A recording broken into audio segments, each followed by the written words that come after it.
Archbishop Costelloe, Pope calling us to become more synodal. Archbishop Timothy Costelloe of Perth, Australia, a newly appointed member of the Preparatory Committee for the General Assembly of the Synod, says Pope Francis is calling us to become more fully a synodal church. Pope Francis' call for the Church to be more synodal is a call to all of us to recognize and accept that we are all engaged in the mission of the Church, says Archbishop Timothy Costelloe of Perth. The Australian prelate was appointed last week to the Preparatory Commission for the upcoming General Assembly of the Synod, which will take place in October.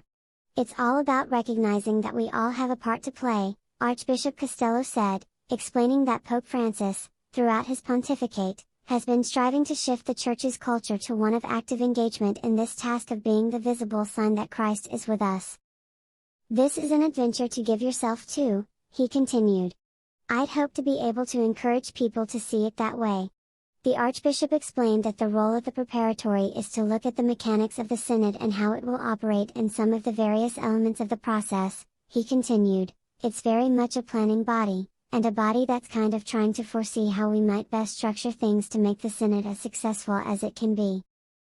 Responding to a question about the composition of the Commission, Archbishop Costelloe noted that the members are representative of the various continental gatherings.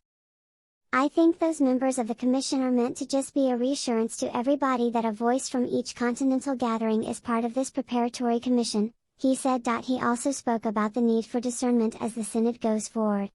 I think the work of the Commission might focus on the kinds of discernment processes that we might engage in during the course of the Synod Assembly.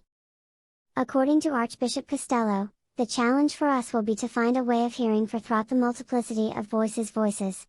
And there is a multiplicity of voices obviously coming through the whole consultation, part of the Synod hearing or catching the voice of the Holy Spirit speaking through all of this.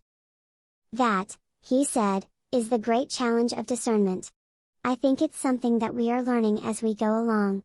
And we can't constrain the Holy Spirit.